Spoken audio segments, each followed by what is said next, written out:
આજે આપણે એકદમ ઇઝી રીતે બની જાય તેવો ઘઉંના લોટનો શીરો બનાવવાના છીએ। આ શીરો કોઈપણ સ્ત્રીને ડિલિવરી આવી હોય તેમાં પણ ખાઈ શકાય છે। તો ચાલો કેવી રીતે બનાવવો એ જોઈ લઈએ। એના માટે અડધો કપ ભાખરીનો જે કરકરો લોટ આવે એ લીધો છે। પછી અડધા કપ કરતાં થોડું ઓછું એવું ઘી લીધું છે અને અડધો કપ ગોળ લીધો છે। ગોળ તમે તમારા ટેસ્ટ પ્રમાણે વધારે ઓછો એડ કરી શકો છો। તો આપણે પહેલાં હવે જેટલો લોટ લીધો હોય તેનું ડબલ પાણી લેવાનું, એટલે કે અડધો કપ લોટ લીધો છે તો આપણે 1 કપ પાણી લેવાનું છે। હવે તેમાં આપણે ગોળ એડ કરી દઈએ। હવે આ પાણીને આપણે એકદમ ઉકાળી લેવાનું છે જેથી ગોળ બધો સરસ ઓગળી જશે। પછી આપણે ગોળના પાણીને ગાળી લેવાનું છે। તો હવે આપણે શીરો બનાવવાની શરૂઆત કરીએ। તેના માટે જાડા તળિયાવાળું પેન લેવાનું। હવે આપણે તેમાં ઘી એડ કરી દઈએ। ઘીને આપણે એકદમ સરસ ગરમ થવા દેવાનું।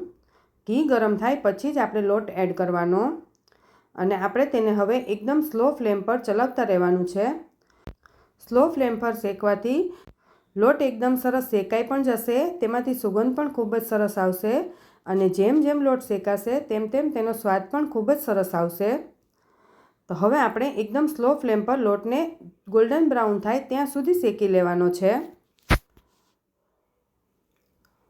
લોટ જેટલો શેકાશે એટલો જ તેનો સ્વાદ ખૂબ જ સરસ આવશે અને તમે થોડીવાર પછી જોઈ શકો છો કે આપણો લોટ એકદમ સરસ ફ્લફી થઈ ગયો છે અને લગભગ 3 થી 4 મિનિટ થયા છે તો લોટ આપણો શેકાઈ પણ ગયો છે અને કલર પણ ચેન્જ થઈ ગયો છે, સુગંધ પણ ખૂબ જ સરસ આવી રહી છે। પછી આપણે જે ગોળનું પાણી બનાવ્યું હતું એ એડ કરી દઈએ। લોટ મેં તમને જેટલો બતાવ્યો એ પ્રમાણે જ શેકવાનો।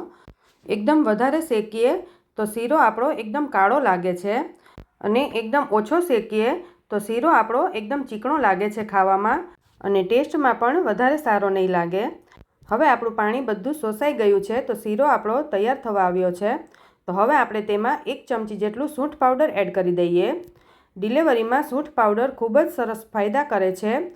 1 ચમચી સૂંઠ પાવડર એડ કરવાથી ગેસ પણ નથી થતો અને પાચન શક્તિ પણ સારી રહે છે। એટલે ડિલિવરીમાં આ રીતે તમે જો શીરો બનાવી આપતા હોય તો તમે 1 ચમચી સૂંઠ પાવડર એડ કરી શકો છો અને આપણે જો એમ જ ખાવા બનાવતા હોઈએ તો તમે સૂંઠ પાવડર એડ ન કરો તો પણ ચાલે। આ રીતે 2 થી 3 મિનિટમાં જ શીરો આપણો તૈયાર થઈ ગયો છે અને ઉપરથી મેં 1 ચમચી ઘી એડ કર્યું છે। હવે તમે જોઈ શકો છો કે શીરો આપણો પેનમાં ચોંટતો પણ નથી। તો આપણે તેને પ્લેટમાં લઈ લઈએ। એકદમ ઇઝી રીતે આ શીરો બની જાય છે અને ડિલિવરીમાં ખૂબ જ તાકાત આપે છે। તો તમે પણ ઘરે જરૂરથી ટ્રાય કરજો।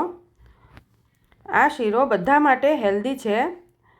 નાનું બાળક હોય એને તમે આ રીતે બનાવીને 2 થી 3 ચમચી ખવડાવી દો તો પણ હેલ્ધી થાય છે બાળક।